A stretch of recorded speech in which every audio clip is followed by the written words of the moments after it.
Hello, my name is Chuck Till. I'm the Secretary of the Episcopal Diocese of North Carolina. I attend Church of the Nativity in Raleigh. I'm here to help you understand how the convention, our annual convention, works. This presentation is aimed primarily at first-time attendees of convention. You might be a newly elected lay delegate. You might be a newly ordained person, or you may be an ordained person who recently moved from another diocese into this diocese and are curious how our convention might work compared to what you're familiar with. Or you might be someone who's returning to our convention and simply wants to remember how things worked prior to COVID, because the convention we'll have in November is really the first one since November of 2019. I'm happy to respond to any email questions that you have. My email address is there on the screen, and I will put that on the screen now. There, you'll see the slide. Let's begin. I'm not going to read every word on these slides. One of the advantages of a recorded presentation is you can pause the presentation and read the slides for yourself.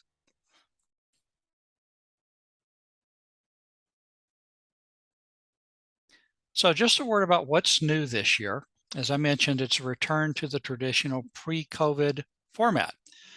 This consists of a Thursday night program that you're encouraged to attend, but not required. Sessions that run Friday and Saturday, and of course, this is fully in person. The event will be live streamed for the public to watch, but you will not be able to participate actively in the convention unless you're in the convention hall. The other thing that's new for 2022, actually it's not new in the sense that we used an online election system last year. It worked quite well, and we plan on using that for the foreseeable future. So no more paper ballots at convention.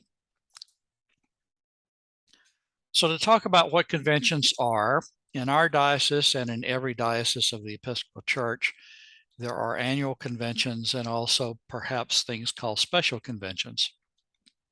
In our diocese, for almost 10 years, we've been having our annual conventions in mid-November. Obviously, things the last 2 years haven't worked out quite that way.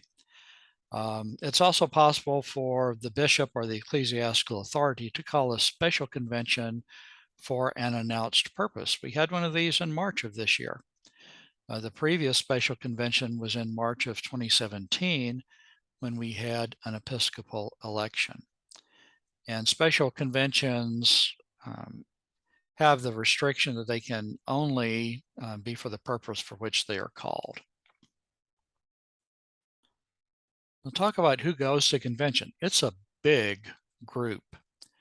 Part of that reflects the size of the diocese. We have over 100 churches in the diocese, as well as campus ministries, and we also elect youth delegates from each of the 7 convocations. A convocation of this diocese, sometimes called a deanery in other dioceses. It's a regional clustering. I should add that those 16 representatives are fully voting, fully empowered to speak. So the convention is divided into a lay order and a clergy order. In theory, the clergy order is somewhat larger. In practice, fewer of them show up because fewer than half of the clergy are entitled to vote. We'll talk about that in a moment. We generally have only order of 500 to 550 people, and the lay delegates and the clergy sit together. Now, the lay delegates are chosen by the vestries of the individual churches for 3-year terms. The requirement is that they are confirmed adult communicants in good standing who are enrolled at the church that they represent. Communicants in good standing essentially means someone who supports the church and who's attended worship at least 3 times in the last 12 months. And as you can see, the size of a church in terms of membership defines how many delegates a church is entitled to have at the convention. The very small churches have as few as 1 delegate. The largest churches have 6. On the clergy side of convention, you've got a number of folks there. Every active and resigned bishop of the diocese.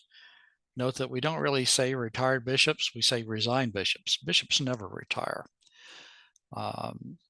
All the priests and deacons who are canonically and physically resident in our diocese, as well as clergy without canonical residence but who are regularly serving in our diocese. These might be people who are canonically resident in an adjacent state, for example, and are here as an interim, or people who've not yet moved their canonical residence. Or it may be, for example, a Lutheran pastor or a member of the clergy from some other church with whom we're in full communion. And again, only those clergy who are actively engaged in ministry in our diocese and canonically resident here can vote.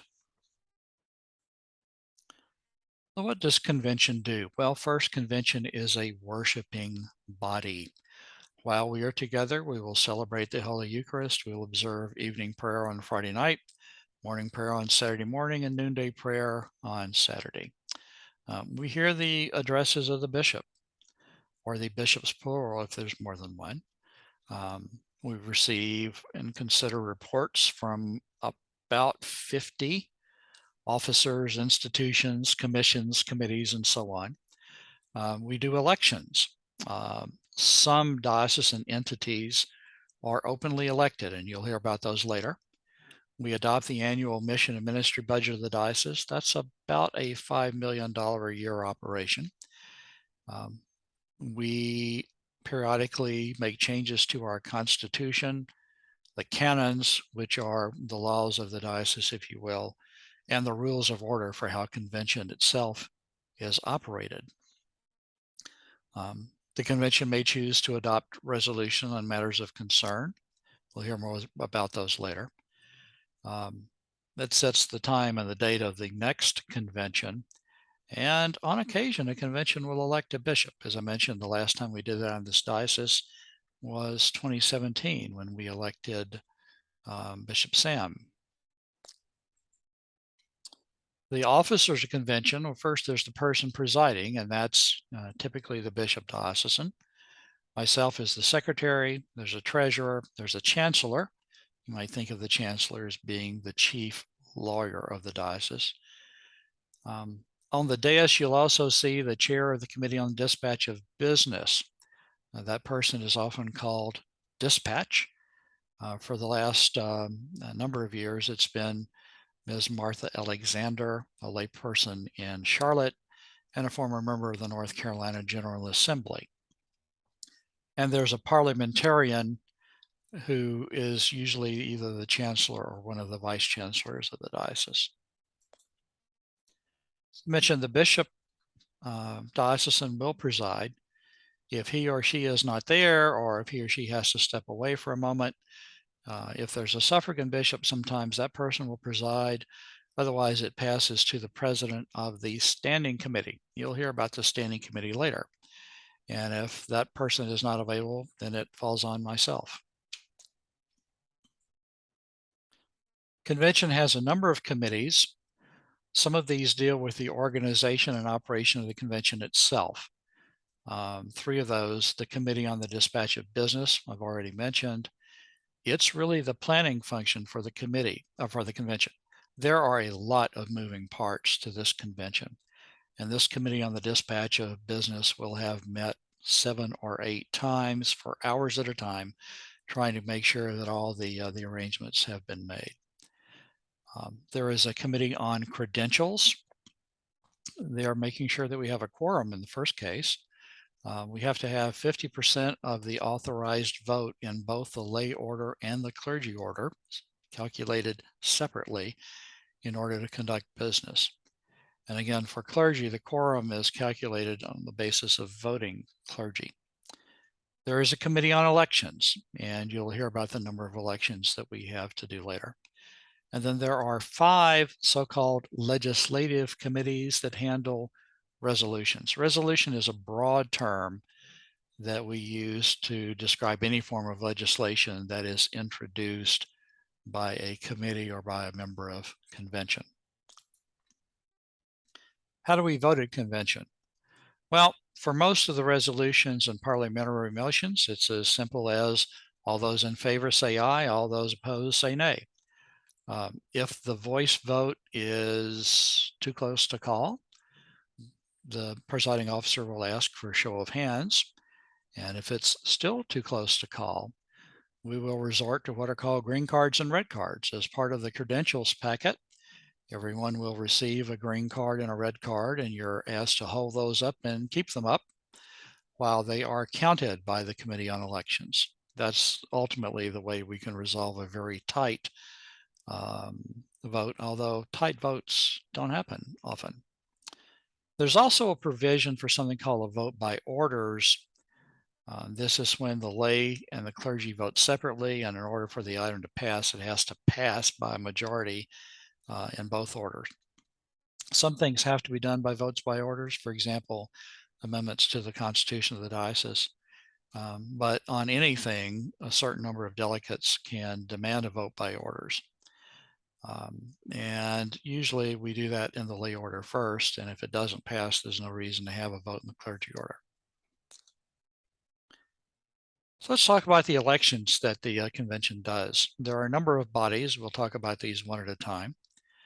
The nominations are submitted 40 days beforehand. That deadline has already passed, and we will be publicizing those nominations in convention materials. There is an opportunity, however, to make late nominations on the Friday morning of convention. The rules for late nominations are a little different, so follow the guidelines on those. Elections are determined by the majority of the votes cast. In other words, everybody's got to receive at least 50% of the vote. Of course, in some of these, there are electing multiple offices, and you can vote for more than one person for that office. If there are 3 positions to be filled, for example, you can vote for 3 people out of the 6 or the 8 or the 10 who might be running. Frequently, it requires multiple ballots to reach the point where everyone is elected by 50% vote. I think the recent record is 5 ballots. Hopefully it won't take that many this year, but it might. And in these elections, lay and clergy vote together. There's no difference. The ballot process this year, of course, is going to be using the electronic system at electionrunner.com. You can get that access to that from any kind of a web browser, or you can install an app for Election Runner on your smartphone or on your tablet. You need 2 types of items to log into Election Runner. One of them is your voter ID. That's specific to each individual lay delegate and a member of the clergy, and those will be distributed by email about a week before convention. This is an important thing to mention. If you change your email address, you got to let us know, because none of this stuff happens by US mail anymore. It all happens by email. If your voter ID doesn't seem to be recognized, or if you forgot it, by the way, please print it and bring it with you. But if you forgot it, you can go to the credentials table who will help you with that. If you have a problem with voting, you can go to the polling room. The location of that polling room will be announced at convention. And there are going to be a couple of laptops there, so that if you don't have any computer or phone or tablet of your own to vote for or vote from, you can still use one of our shared devices. We are going to run a trial ballot on Friday afternoon just to make sure that everybody's voter ID works and that you're familiar with the system before we begin balloting for real first thing on Saturday morning. And I would remind people that in our process, when we go to the second round, the third round, the fourth round, the number of candidates, it gets reduced to the ones who receive the most votes without being elected in the previous round. So the ballot tends to get shorter over time. We do not allow absentee voting. We do not allow proxy voting. And in order to vote, the second thing that you will need for Election Runner is something called a voter key. It's a number that is the same for everybody, but we will announce that from the floor of convention immediately prior to each ballot. This is why you've got to be at convention in order to be able to vote, because the announcement of that voter key will not be carried on the live stream of convention. So let's talk about the individual bodies that are being elected. One of them is the Diocesan Council. It is created by convention to serve as the convention in recess. You can think of it as a vestry for the diocese. It's primarily concerned with matters of administration, planning, budgeting, program of the church, and so on. The bishop chairs this body. It meets 10 times a year. It consists of 9 lay people and 6 clergy who serve staggered 3-year terms. The point of the 3-year term is that your first year on council, you may still be figuring out what's going on, and you can be fully productive in the second and third year. Members of council can also run for re-election one time. The things that council does: look over this year's budget, develop next year's budget, look after the chartered committees, consider changes to programs, changes to structures, demographics. What is that telling us about what we ought to be doing, and so on. Another body is called the Standing Committee. Not every diocese has something like the Diocesan Council, but every diocese does have a standing committee. It's required by the canons of the Episcopal Church, TEC. And it has certain well-defined things it does. First of all, it is the ecclesiastical authority if there's no bishop. They sign off on ordinations or deacons and priests in this diocese, as well as ordinations of bishops anywhere in the Episcopal Church. If someone is elected a bishop, they have to receive a majority of consents from the other standing committees of the diocese. The standing committee approves any kind of real estate transaction, selling property, mortgaging property, leasing property, with certain exceptions, and so on. It elects its own president. Sometimes that's a layperson, sometimes that's a member of the clergy. It meets, I think, at least 6 times a year. I'm not sure it meets 12 times a year. And its composition is different. It's 9 people, 4 lay, 5 clergy. They also serve staggered 3-year terms, but they cannot run for re-election. Another office that we're electing this year is deputies to General Convention. General Convention of the Episcopal Church is similar to our diocesan convention, but for the entire church. It has its own budget. They have their own resolutions. They update their own constitution and canons. Typically, these conventions happen every 3 years. The 80th convention was delayed a year because of COVID, so it happened this past summer in Baltimore. But they plan to be back on schedule in July of 2024 in Louisville. So we actually elect our deputies in advance of a general convention so that they can get immersed in the workup of the agenda and so on. Every diocese has 4 lay delegates and 4 deputies and 4 clergy deputies, as well as alternates. The alternates do occasionally get called to serve. And we are doing those elections 3 years. I'll also say that our bishops, of course, go to General Convention as well. They sit in the House of Bishops as opposed to the House of Deputies. So you can think of General Convention as being a split into a House and a Senate, a bicameral legislature. We can talk a bit about the mission and ministry budget for the diocese. As I mentioned, it's about a $5 million operation. There was a webinar that was held earlier this month that's been recorded and put on the website for replay. You can get all the detail about that you want. The income of that budget is primarily the fair share payments from all the churches. The convention is the one that adopts a budget. At the same time, the convention adopts what's called the fair share percentage for the following year. Fair share payments are on a per church basis are calculated by multiplying the fair share percentage times the annual operating income of that church for the prior year as listed on the parochial report. In recent years, the fair share payment percentage has been 10.65%, and convention this year will have to decide what it is for 2024. Resolutions can speak to just about anything. They articulate the positions of the diocese. They're not necessarily binding. They certainly provide guidance and give you items to think about, and they speak for the diocese. Things that are obligatory typically get written into the canons or the laws of the diocese rather than just being a general resolution. The cutoff resolutions has also passed.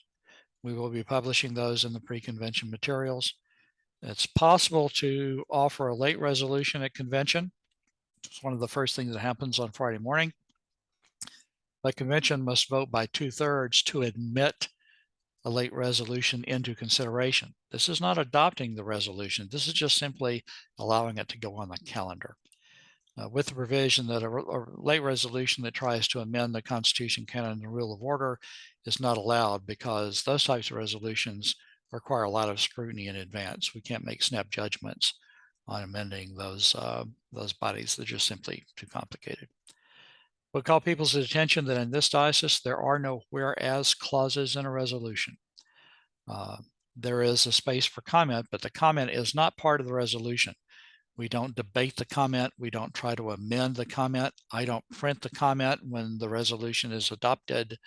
It's just an FYI item to assist members of convention in reaching a judgment on the matter.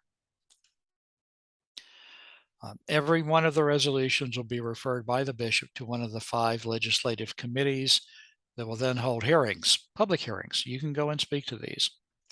At the end of those legislative hearings, each committee will decide what to do with the resolution. There are 5 of these. You can see them listed there.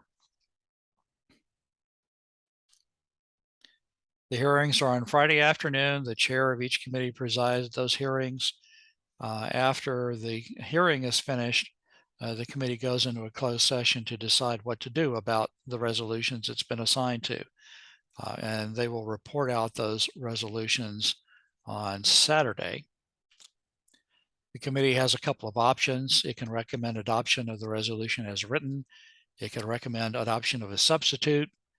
The way we deal with changes to a resolution is that if it happens in committee, even if they change one word, that's considered to be a substitute resolution.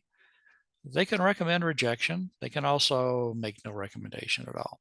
If they recommend rejection, the matter is dead unless convention votes to consider it anyway, or to consider a minority report if there is one. During debate, a couple of things to keep in mind. There will be 3 aisles in the convention hall with a microphone at the head of each aisle. Walk up to a microphone, stand in line, and wait to be recognized. Typically, the bishop will rotate from microphone 1 to microphone 2 to microphone 3. When you get up to speak, be sure and say who you are and what church you represent. You can speak for up to 2 minutes, but you cannot speak more than twice on the same matter. The total time for debate on any resolution by rule is 20 minutes. At the end of 20 minutes, we call for a vote. And if there are any points of order, the president will rule with the assistance of the parliamentarian. Relevant documents you want to be familiar with. There is a constitution of the diocese. It's on the website.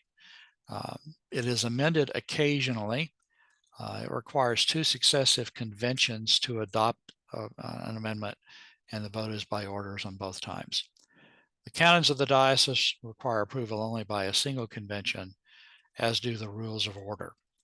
The rules of order, of course, can be suspended by the appropriate motion and vote. Canons of the diocese cannot be suspended. And when the rules of order of convention are silent on a matter, we fall back to Robert's rules. So what are my suggestions to you? First, stay informed. Watch that budget webinar that I mentioned. Attend the meeting of your convocation. Be familiar with the annual convention page on the diocesan website. Download and install the YAP app, Y-A-P-P, on your smartphone and tablet. Everything you need for the convention is on YAP. All the resolutions, all the committee reports, all the elections, and so on. Please be sure that we have your current email address. And you can also subscribe to 2 weekly newsletters of the diocese. One is called Please Note, the other is called Weekly Update. We encourage everybody to subscribe to those. Very helpful information. So, to conclude, you're always welcome to come up to the dais during a recess and say hello, introduce yourself, ask us a question. While business is going on, you can make a formal parliamentary inquiry. I will hold a question and answer session on the Friday morning of convention from 9:15 to 9:45. So if there's something that this presentation failed to clarify for you and you want to hear more about it, and you don't have a chance to email me beforehand, then come to the Q&A and I'll try to answer it then. And I want to thank you for your service to the diocese.